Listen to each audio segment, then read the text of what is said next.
Gazipur bypass থেকে। এই বাইপাসে আজকে ভয়াবহ তাণ্ডব চলছে, অর্থাৎ গাজীপুর এক প্রকার অচল হয়ে যাচ্ছে। অচল করে দিয়েছে কিছু লোক বললে ভুল হবে, এখানে তারা দুর্বৃত্তরা গাজীপুরটাকে অচল করে দিয়েছে।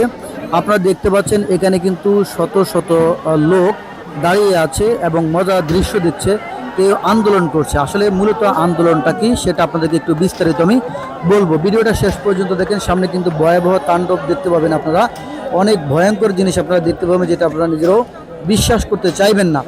আসলে এটা হচ্ছে গাজীপুর বাইপাসের ম্যাজিস্ট্রেট, অথবা অনেকে আমরা জানি মাস্টার গার্মেন্টস, না আসলে মাস্টার না, এটার নাম হচ্ছে ম্যাজিস্ট্রেট।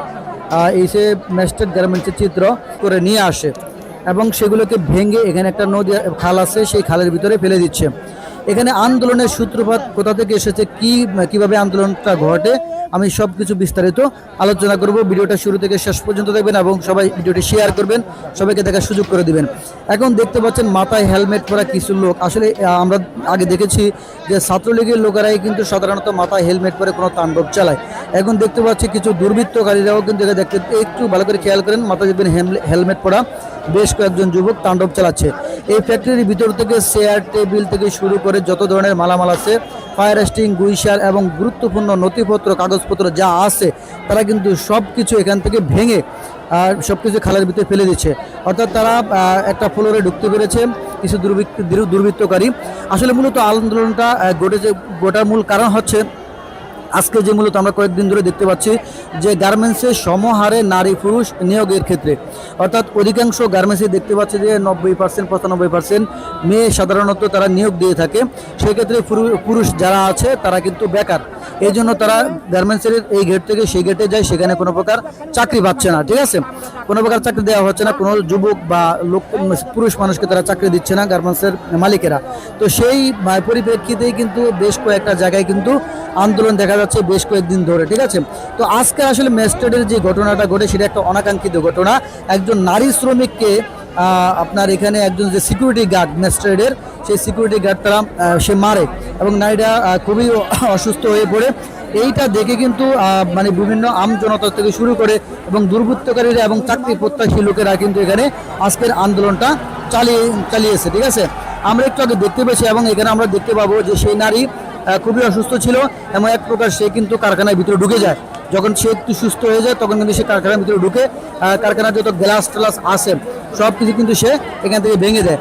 তবে দুঃখজনক বিষয় হলেও সত্য যে এখানে অনেক তাণ্ডব চলছে আজকে। মানে মোট কথা যে মাস্টারের আজকে যে পরিমাণ ক্ষতি হয়েছে সেটা কয়েক লক্ষ টাকা হতে পারে, কয়েক লক্ষ টাকা কিন্তু আজকে মাস্টারের ক্ষতি হয়েছে। ঠিক আছে, আসলে এখানে আমরা যেটা দেখতে পেয়েছি সেটা হচ্ছে এখানে যারা আন্দোলন করেছে সেটা অধিকাংশই কিন্তু এখানে টোকাই ছেলে ফেলে।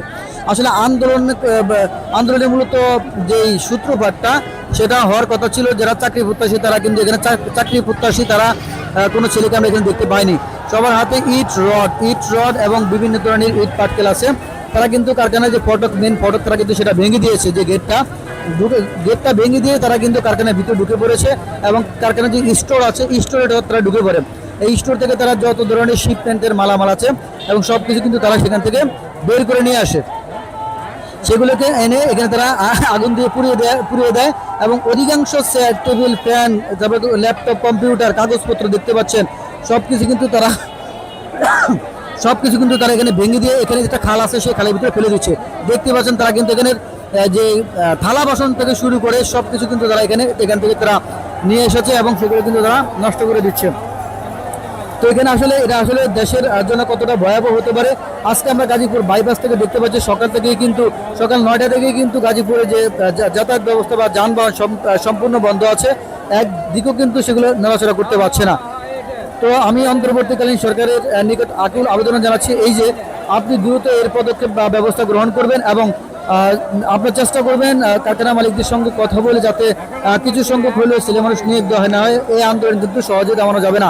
তবে দুঃখজনক বিষয় হলো সত্য যে আজকে আমরা কিন্তু এখানে কোনো প্রকার পুলিশ দেখি নাই, যদিও কিছুক্ষণের জন্য কয়েকজন শিল্প পুলিশ আমরা এখানে দেখেছি, কিন্তু সেই শিল্প পুলিশেরাও কিন্তু এখান থেকে তারা সরে গেছে। এরপরে আমরা কোনো আইন শৃঙ্খলা রক্ষাকারী বাহিনী থেকে এখানে আমরা দেখতে পাইনি, একজন লোককে আমরা কিন্তু এখানে দেখতে পাইনি। আমি সকাল সেই 9টা থেকে এই 11টা, 11:30, 12টা পর্যন্ত সেখানে ছিলাম, আমি একজন লোককে সেখানে দেখতে পাইনি। আন্দোলন এখনো কিন্তু সেখানে চলছে, ভয়াবহ তাণ্ডব চলছে, ভিতরে কিন্তু লোকজন ঢুকে গেছে এবং যেখানে ভিতরে যে গাড়ি আছে সেই গাড়িগুলো কিন্তু তারা অলরেডি ভেঙে গুড়িয়ে দিচ্ছে। এরপর প্রত্যেকের আগে হাতে আপনারা দেখতে পাচ্ছেন এখানে কিন্তু ইট রড সবকিছু তারা রয়েছে। কারখানা মোটামুটি এখানে কয়েক লক্ষ টাকা ক্ষতি হয়েছে আমি ব্যক্তিগতভাবে যেটা অবলোকন করে দেখেছি। তো আমরা চেষ্টা করব যে অন্তর্বর্তীকালীন সরকারের নিকট আগে যাচ্ছি যে আপনারা এই দ্রুত পদক্ষেপ গ্রহণ করুন, অন্যথায় এই রাষ্ট্রের আপনাকে কোনো কিছু রক্ষা করতে পারবেন না। রাষ্ট্রীয় সম্পদ এবং মালিকানাধীন সম্পদ সব কিছু কিন্তু একটা মহল নষ্ট করে দিবে। ঠিক আছে, এখানে কিন্তু আসলে আন্দোলন